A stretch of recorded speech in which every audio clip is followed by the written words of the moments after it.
When one thinks of an accounting person, they're going to immediately think of an analytical person. So, right off the bat, I'm going to think of myself as an analytical person.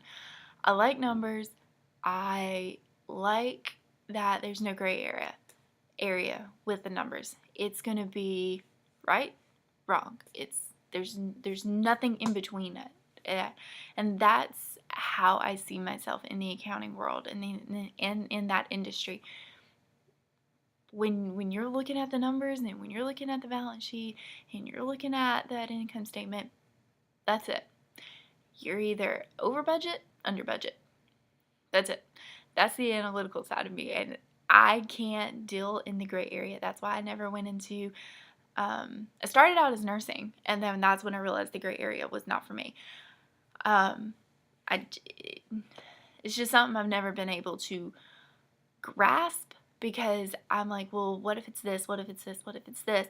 And then when all of that starts grasping into my brain, I'm like, I freak. And that's when my nature just is like, I need the right answer right now. Like, you need to tell me this answer. That's my analytical side coming in. So that's a simple strength of mine, I think, with my industry, with my world that I'm in, the accounting world. There's my answer. I'm good. So with that analytical side of me, I also have an empathy side, which in the nursing world, if I was going to be a nurse, it was going to work. I will drop everything I'm doing and I will tend to your needs. If you're sad, if you're happy, if you're struggling with something, I'm going to drop what I'm doing and I will tend. That's just my empathetic side. I'm going to make sure that you're okay and that your needs are satisfied before my needs are. That's just my nature. That's just how I am. That's my tender heart. I've always been that way, and I think that's a strength because I feel like everybody else needs to be satisfied, and that's my people pleaser coming out before my own because I feel like there's a need for that because I want to give. I want to make sure everybody's good. It's just a strength of mine.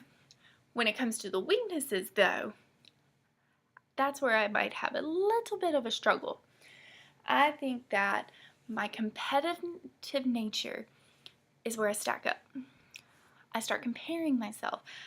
And the competitive nature and then my self-assurance, it goes hand in hand. When I start comparing myself and start getting competitive, not in the sense of, oh, I'm going to beat you. It's, oh, well, you just did it a certain way and now you're looking better than me. What am I going to do? Why didn't I think of that? That's when my self-assurance is going to come into play and going, oh crap. Now my anxiety's kicking in. That's where my weaknesses come in because now I'm not as confident and I'm not as confident in my abilities. That's where my weaknesses are a little bit where I struggle because I have to self-assure myself every day like, hey, you can do this. You know what you're doing. You're very analytical because you know what you're doing and you have this empathetic side.